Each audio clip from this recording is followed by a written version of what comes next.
ലോക ഫുട്ബോളിലെ ഇതിഹാസ താരം ലയണൽ മെസ്സിയുടെ പേരിലെ തട്ടിപ്പുമായി ബന്ധപ്പെട്ട മുൻ കായിക മന്ത്രിയെ വെട്ടിലാക്കി കൂടുതൽ രേഖകൾ പുറത്ത്. സ്പോൺസർക്കായി നേരിട്ട് വാദിക്കുന്ന വി അബ്ദുറഹ്മാന്റെ ഇമെയിൽ സന്ദേശമാണ് പുറത്തുവന്നത്.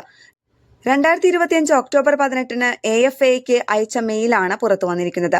കരാർ റദ്ദാക്കിയ AFAയ്ക്കെതിരെ രൂക്ഷ പ്രതികരണമാണ് നടത്തിയിരിക്കുന്നത്.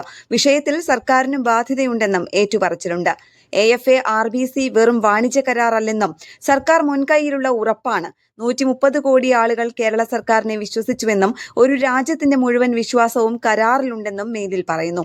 കേരളത്തിന്റെ ഉറപ്പുകൾ അവഗണിച്ചതിൽ പ്രതിഷേധമുണ്ടെന്നും മന്ത്രി മെയിലിൽ പറയുന്നുണ്ട്.